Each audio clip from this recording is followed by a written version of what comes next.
महाविकास आघाडीच्या उमेदवार डॉक्टर शोभा बच्छाव यांचा विराट शक्ती प्रदर्शनातून अर्ज दाखल। याबाबत वृत्त असे की इंडिया व महाविकास आघाडीच्या लोकसभेचे अधिकृत उमेदवार डॉक्टर शोभाताई बच्छाव यांनी आज जोरदार शक्ती प्रदर्शन करत आपला उमेदवारी अर्ज दाखल केला। शहरातील मनोहर टाकीज जवळ असलेल्या छत्रपती शिवाजी महाराज पुतळ्यापासून काढण्यात आलेल्या या शक्ती प्रदर्शन रॅलीत शहर काँग्रेसमय झाले होते। यावेळी या शक्ती प्रदर्शन काँग्रेसचे विधिमंडळ नेते आमदार बाळासाहेब थोरात, शिवसेना संपर्क प्रमुख अशोक धात्रक, काँग्रेस प्रदेश कार्याध्यक्ष आमदार कुणालबाबा पाटील, राष्ट्रवादी संपर्क प्रमुख उमेश पाटील यांच्यासह धुळे लोकसभा मतदारसंघातील महाविकास आघाडीचे नेते, पदाधिकारी, कार्यकर्ते हजारो संख्येने या महारॅलीत सहभागी झाले। तर सदर रॅलीची जमात कन्या शाळेजवळून आल्यानंतर त्या ठिकाणी सभेत रूपांतर करण्यात आले। तर शोभाताई बच्छाव यांनी जिल्हाधिकारी तथा निवडणूक अधिकारी अभिनय गोयल यांच्याकडे आपला उमेदवारी अर्ज दाखल केला। सकाळी 11:30 वाजता सदर या शक्ती प्रदर्शन रॅलीस सुरुवात करण्यात आली।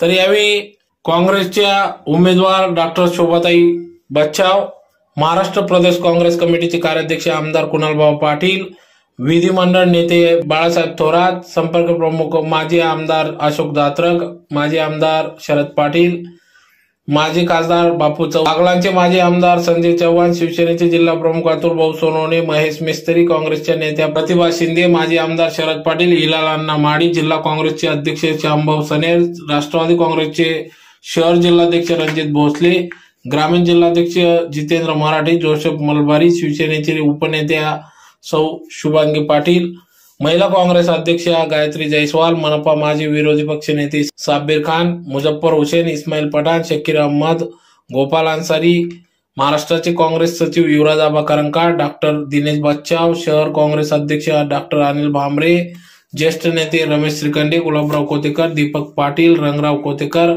कीर्तिमान तकवटरकर, नाशिक युवक काँग्रेस अध्यक्ष स्वप्नील पाटील, साहेबराव कायरनार, भगवान गर्दे, डॉक्टर दरबार सिंग गिरासे, अरुण पाटील, बाजार समिती सभापती बाजीराव पाटील, योगेश पाटील, हेमंत साळुंखे, शिवसेनेचे हेमाताई येमाडे, प्रमोद सिसोदे, मुकुंद कोडवले, ॲडव्होकेट बी.डी. पाटील, काँग्रेसचे डी.झेड. पाटील, दत्ता परदेशी, गणेश गर्दे, रवींद्र चौधरी, सेवादलचे Alok Raghuvanshi, Rajendra Badane, doctor ST. Patil, ND. Patil, comrade LR. Rao, Rajendra Khairnar, Samajwadi पार्टीचे डॉक्टर एस. कुरेशी, गुड्डू काकर, आम आदमी पार्टीचे हितेंद्र पवार, रिपाईचे सुरेश बैसाने, नाशिक काँग्रेसचे जिल्हाध्यक्ष शिरीष कोतवाल, भानुभाई शिरसाट, हर्षल साळुंखे, राजीव पाटील, विलास पाटील, श्याम भांबरे, शिवसेनेचे गुलाब माडी, रावसाहेब पाटील, नाजनीन शेख, एजाज बेग, शिवसेनेचे प्रथम महापौर भगवान करंकार, धीरज पाटील, कैलास पाटील, पंकज गोरे, सचिन कोटावदे, अण्णाभाऊ सूर्यवंशी, किरण जोंधळे, हेमा येमाडे, काँग्रेसच्या साक्री तालुका अध्यक्ष भानुदास गांगोडे, अनिल चौरे, जिपा सदस्य धीरज आईरे, पंढरीनाथ पाटील, रितेश पाटील, बबलू ताते सैंदाने, प्रकाश पाटील, राजेंद्र देवरे, एन.डी. पाटील, माधवराव पाटील, जोसेफ मलबारी, मुजफ्फर हुसैन, साजिद शेख, चिराग खाटिक, भिवसन आहिरे, अविनाश महाजन, तसेच धुळे जिल्हा नाशिक येथील भारतीय राष्ट्रीय काँग्रेस पक्ष, राष्ट्रवादी काँग्रेस शरदचंद्र पवार पक्ष, शिवसेना उद्धव बाळासाहेब ठाकरे पक्ष, समाजवादी रिपाई गवई पक्ष, आम आदमी पक्ष आदी सर्व पदाधिकारी या महारॅलीमध्ये सहभागी झाले होते।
आम्हाला या मतदारसंघामध्ये दिसतं आहे. विजय आमचाच.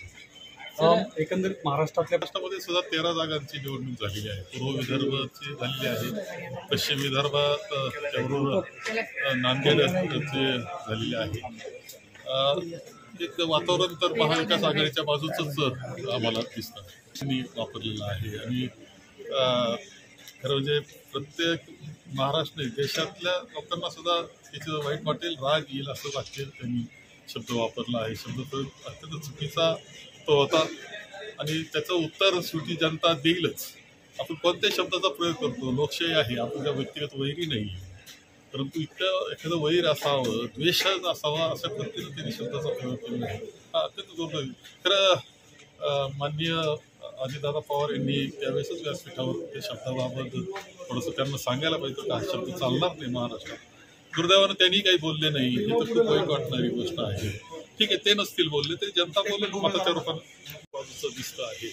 आज शोभाताई करता आपण जो उत्साह पाहिला कार्यकर्त्यांमध्ये, जनतेमध्ये, आणि पूर्णपणे ज्या निवडणुका झाल्या तिथला उत्साह जर आपण पाहिला असेल तर एकतर्फी महाविकास आघाडीला मतदान हे लोक करतायत असं चित्र दिसतं. साहेब, महाविकास बोलण्याची, पुन्हा येईल म्हणण्याची, तसं ते बोलले असतील, ते स्वतःचं समाधान कदाचित करून घेत असावं. शेवटी जनता 4 तारखेला जो निर्णय देईल तो पाहिल्यानंतर त्यांच्या बोलण्यातला फोलपणा आपल्या सगळ्यांच्या लक्षात. काल गिरीश महाजन